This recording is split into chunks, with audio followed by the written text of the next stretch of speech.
Everyone, तो हमने कल की वीडियो में पढ़ा था basic introduction about the flowers and हमने क्या पढ़ा था मेल रिप्रोडक्टिव पार्ट। तो आज हम स्टार्ट करने जा रहे हैं microsporogenesis. Okay, so what is microsporogenesis. अब देखो, जेनेसिस का मतलब होते हैं किसी चीज का बनना, किसी चीज का बर्थ होना, और माइक्रोस्पोर्स यहाँ पे क्या बन रहे हैं, माइक्रोस्पोर्स। तो microsporogenesis is the process of formation of microspores from a polar mother cell. Polar mother cell के बारे में हमने कल की वीडियो में पढ़ा था थ्रू मियोसिस। मियोसिस हम सबने पढ़ा है क्लास 11th में। मियोसिस को और क्या बोलते हैं, मियोसिस को बोलते हैं रिडक्शनल डिवीजन।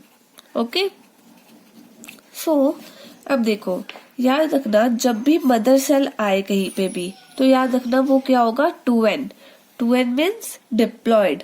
और माइक्रोस्पोर्स हमारे कैसे होते हैं, n मीन्स हैप्लॉयड। सो यहाँ पे क्या होता है, 2n से क्या बनता है हमारे पास, n। दैट मीन्स डिप्लॉयड से क्या बनता है, this is diploid and this is haploid through the process of meiosis. Okay, अब देखते हैं ये होता कैसे है। फर्स्टली हमारे पास ये है, ये हमारा क्या है, ये है हमारा माइक्रोस्पोर मदर सेल। अब इस माइक्रोस्पोर मदर सेल्स में क्या होगा, इस माइक्रोस्पोर मदर सेल में होगी प्रोसेस ऑफ मियोसिस। मियोसिस में क्या होता है, 2n से क्या बनता है, n, तभी तो इसको रिडक्शनल डिवीजन भी कहा जाता है। ओके, सो मियोसिस हुई तो क्या हुआ, इससे क्या बन गए, 2। उसके बाद क्या हुआ, मियोसिस कौन सी हुई, 2। सबसे पहले हमारे पास हुई थी मियोसिस 1, उसके बाद हमारे पास हुई मियोसिस 2। ओके, तो 1 से 2 बने, उसके बाद क्या होंगे, 2 से क्या बन जाएंगे, 4। ये क्या बन गए, 2 से 4। ओके, अब देखो ये 4 थे, सबसे पहले क्या होगा, ये 4 बहुत ही कम्पैक्टली पैक्ड होंगे ऐसे करके। बट जैसे जैसे हमारे पास जो एंथर है वो मैच्योर होता रहेगा, हमारा पोलन ग्रेन मैच्योर होता रहेगा, ये सारे एक दूसरे से अलग अलग जाने लगेंगे। अब देखो, एक माइक्रोस्पोर मदर सेल था, उससे हमारे पास कितने बने थे, 4। तो हमारे पास एंथर में बहुत सारे माइक्रोस्पोर मदर सेल होंगे, मतलब थाउजेंड्स ऑफ क्या बन जाएंगे हमारे पास, pollen grains, thousands of pollen grains. अब जैसे जैसे डाइसेंस की स्टेज आएगी, मैंने आपको कल बताया था जब पोलन ग्रेन्स ब्रस्ट हो जाते हैं उसको हम क्या बोलते हैं, कौन सी स्टेज आ गई, डाइसेंस। अब जब डाइसेंस की स्टेज आएगी तो क्या होगा, ये सारे पोलन ग्रेन्स क्या हो जाएंगे, रिलीज हो जाएंगे। तो हम क्या समझे कि माइक्रोस्पोरोजेनेसिस क्या होता है, माइक्रोस्पोरोजेनेसिस होता है कि एक माइक्रोस्पोर बनाना, मतलब मान लो हमारे पास पोलन मदर सेल है। ओके, सो पोलर मदर सेल से जब हम माइक्रोस्पोर्स बनाते हैं through the process of meiosis, तो इस पूरी प्रोसेस को क्या बोलते हैं हम, microsporogenesis. Got it, clear. Okay, अब हम बढ़ते हैं आगे। अब हम पढ़ने वाले हैं, देखो हमने अभी तक एंथर सीख लिया, पोलन ग्रेन सब सीख लिया। अब हमें पता होना चाहिए कि स्ट्रक्चर ऑफ पोलन ग्रेन कैसा होता है, structure of pollen grain. Okay, वैसे तो देखो जैसे हमें यहाँ पर दिख रहा है, पोलन ग्रेन बहुत सारे वेरियस स्ट्रक्चर में पाए जाते हैं। ओके, बट पोलन ग्रेन सबसे मेन इंपॉर्टेंट पॉइंट क्या है इसमें, कि pollen grains are male gametophyte, male gametophyte. ये क्वेश्चन एमसीक्यूज में बहुत पूछा जाता है कि which is the male gametophyte, so pollen grains are the male gametophyte. Okay, अब पोलन ग्रेन्स का जो साइज रेंज होता है वो होता है 25 to 50 माइक्रोमीटर्स। ये बहुत ही छोटा रेंज है, मतलब पोलन ग्रेन्स बहुत छोटे होते हैं साइज में। ओके, और क्या होता है, अब देखो मान लो हमारे पास ये पोलन ग्रेन है। ओके, तो इसके कुछ कवरिंग भी होगी जो उसको प्रोटेक्ट करके रखेगी, तो इस कवरिंग को हम बोलते हैं स्पोरोडम। डम का मतलब होता है कवरिंग, ओके, और स्पोरो मतलब होता है पोलन ग्रेन, तो पोलन ग्रेन की हम कवरिंग को क्या बोलेंगे? स्पोरोडम। अब ये जो कवरिंग होती है, ये कवरिंग 2 लेयर्स में होती है। कितने लेयर्स में होती है? 2 लेयर्ड कवरिंग होती है ये। Okay, one is exine, other is intine. Exine देखो, एक्स मतलब एग्जिट, मतलब जो आउटर वाली कवरिंग होगी वो क्या होगी? एक्साइन। इन मतलब इनसाइड, दैट मीन्स जो इनर वाली कवरिंग होगी वो क्या होगी? इंटाइन। अब एक्साइन आउटर कवरिंग है, आउटर चीज को क्या होना जरूरी है? आउटर चीज को हार्ड होना जरूरी है ना, तभी तो वो प्रोटेक्ट कर पाएगा पोलन ग्रेन्स को। दैट्स वाई जो एक्साइन होती है वो कैसी होती है? हार्ड। और इंटाइन कैसी होती है? सॉफ्ट। ठीक है, अब जो इंटाइन होती है वो किससे बनी होती है? This is important. ओके, वो बनी होती है सेल्यूलोज एंड पैक्टीन। और एक्साइन किससे बनी होती है? स्पोरोपोलेनिन। ये टर्म बहुत इंपॉर्टेंट है। अब देखो, जो स्पोरोपोलेनिन होता है वो क्या होता है? वो हाईली रेसिस्टेंस होता है। हाईली रेसिस्टेंस होता है किसके अगेंस्ट? अगेंस्ट टेम्परेचर या फिर एसिडिक मीडियम। ओके, मान लो जैसे कि फॉर एग्जांपल कोई स्टूडेंट है, ठीक है, वो बिल्कुल भी पढ़ता नहीं है, तो उस स्टूडेंट को अगर उसके पेरेंट्स बोलते हैं, उसके टीचर्स बोलते हैं, उस पर कोई इफेक्ट नहीं पड़ता। वो कैसा है? वो वैसा का वैसा ही रहेगा। सेम स्पोरोपोलेनिन भी ऐसा ही है। इसको चाहे हाई टेम्परेचर दे दो, चाहे एसिडिक मीडियम दे दो, इसको कोई फर्क नहीं पड़ेगा, ये वैसा का वैसा ही रहेगा जैसा था। ओके, दूसरी बात, जो एक्साइन होते हैं उनमें क्या होते हैं? एक्साइन में होते हैं प्रोटीन। अब इन प्रोटीन की वजह से एक्साइन की प्रॉपर्टी होती है कंपैटिबल। कंपैटिबल मतलब क्या होगा कि मान लो हमारे पास रोज है, रोज का पोलन ग्रेन है। अब जो ये रोज का पोलन ग्रेन है, ये कहाँ जाके गिरेगा? सिर्फ और सिर्फ रोज के स्टिग्मा पर ही जाके लैंड होगा, और किसी पे नहीं जा सकता। मान लो रोज है तो रोज का सनफ्लावर पे नहीं जा सकता। रोज का सिर्फ और सिर्फ पोलन ग्रेन कहाँ पे जाएगा? रोज के पास ही जाएगा। Okay, got it? इतना क्लियर हो गया? उसके बाद हम आगे पढ़ेंगे वन मोर इम्पोर्टेंट टर्म। मान लो ये पोलन ग्रेन है, ये इसकी इनर कवरिंग है एंड ये इसकी आउटर कवरिंग है। आउटर कवरिंग में हमने क्या बोला था? क्या पाया जाएगा? स्पोरोपोलेनिन।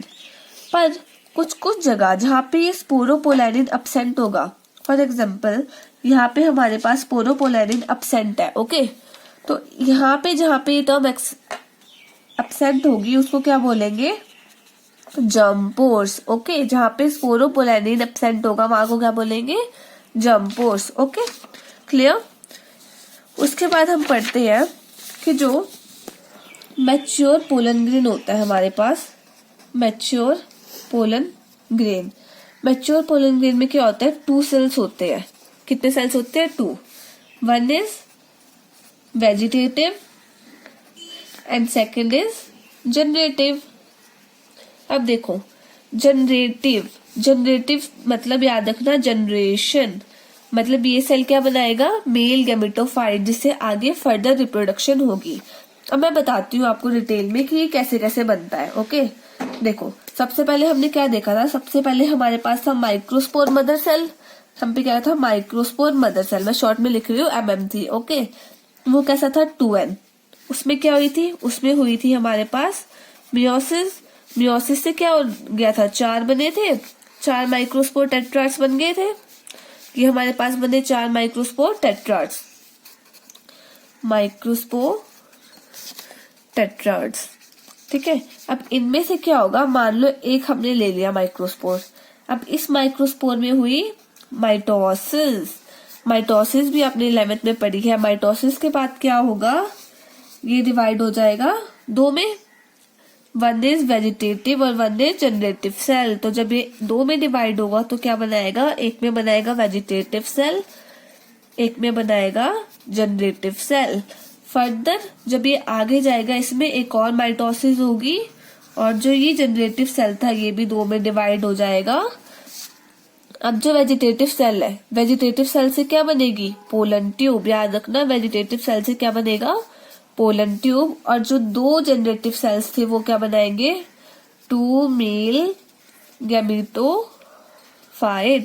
ओके, तो हमने क्या सीखा कि जो वेजिटेटिव सेल है वेजिटेटिव सेल है, वेजिटेटिव सेल ने क्या बनाई, पोलन ट्यूब। और जनरेटिव सेल ने क्या बनाई, जनरेटिव सेल ने हमारे पास बनाए 2 मेल गैमेटोफाइट। जब ये 2 सेल स्टेज में होगा, देखो वेजिटेटिव और जनरेटिव 2 सेल्स है, तब इस स्टेज को क्या बोलेंगे हम, 2 सेल्ड स्टेज। ये स्टेज कब होगी, जब पॉलिनेशन होगा, मतलब कि जब मेल से फीमेल फ्लावर में आ रहा होगा तो ये वाली सेल स्टेज होगी। बट जैसे ही पोलन फीमेल के स्टिग्मा पर लैंड कर जाएगा, फीमेल के स्टिग्मा पर पोलन लैंड कर गया, उसके बाद क्या होगा, एक और माइटोसिस होके 2 मेल गैमेट्स बन जाएंगे। ओके, तो इसमें कितने सेल हो गए, 3, तो इसको हम क्या बोलेंगे, 3 सेल्ड स्टेज। ओके, अब याद रखना जो वेजिटेटिव सेल है वो होता है हमेशा लार्ज इन साइज। कैसा होता है, लार्ज इन साइज। और जनरेटिव सेल कैसा होता है, small in size. Okay, vegetative cell क्या बनाता है, पोलन ट्यूब। जनरेटिव सेल्स हमारे पास क्या बनाता है, 2 मेल गैमेटोफाइट। यहाँ पर देखो ये हमारे पास क्या है, पोलन ग्रेन। इसमें ये वाला सेल कौन सा है, दिस इज वेजिटेटिव सेल जो आपको बड़ा वाला दिख रहा है, और ये छोटा वाला जनरेटिव सेल है जो फर्दर डिवाइड होके क्या हो जाएगा, 2 मेल गैमेट्स बना लेगा। Okay, clear. उसके बाद क्या, उसके बाद आता है कुछ प्रॉपर्टीज। अब पोलन ग्रेन्स है, अब पोलन ग्रेन्स क्या बना करती है, पोलन ग्रेन समटाइम क्या कॉज कर देती है, एलर्जीज भी कॉज कर देती है। जैसे कि समटाइम ऐसा होता है, हम बैठे होते हैं, हमें एकदम से स्नीज होती है, हमें छींक आनी शुरू हो जाती है, तो वो किस वजह से होती है, पोलन ग्रेन्स हवा से उड़ के आ जाता है। ठीक है, और ये क्या कॉज करता है, ये अस्थमा भी कॉज कर सकता है। ओके, अब हमारे पास एक पोलन ग्रेन होता है, उसका नाम है पार्थिनम। इसको हम बोलते हैं कैरेट ग्रास, कैरेट ग्रास। शायद आपने देखा भी होगा, ये बहुत जगह पर लगा हुआ होता है। तो ये इंडिया की स्पीसीज नहीं है, मतलब ये क्या है, एलियन स्पीसीज है जो बाहर से लाई गई थी इंडिया में। फर्दर जो पोलन ग्रेन होती है, पोलन ग्रेन की हाई न्यूट्रिशन वैल्यू होती है, हाई न्यूट्रिशन वैल्यू होती है। हाई न्यूट्रिशन वैल्यू होने की वजह से इसको एथलेटिक्स और हॉर्सेस को दिया जाता है। और अगर हमें पोलन ग्रेन्स को स्टोर करना होता है तो वो नॉर्मल टेम्परेचर पे कभी स्टोर नहीं होता। याद रखना, एमसीक्यूज का क्वेश्चन है कि पोलन ग्रेन्स कितने टेम्परेचर पे स्टोर होता है, पोलन ग्रेन स्टोर होता है 196 डिग्री सेल्सियस पे। Okay, got it. तो ये सब था हमारा मेल गैमेटोफाइट के बारे में। ओके, तो हमने अभी तक कितना कंप्लीट कर लिया है, हमने पढ़ा है अभी तक कि मेल रिप्रोडक्टिव पार्ट जो भी था फ्लावर का पूरा डिटेल हो गया है। अगली वीडियो में हम पढ़ेंगे फीमेल गैमेटोफाइट और फीमेल रिप्रोडक्टिव पार्ट के बारे में। Thank you.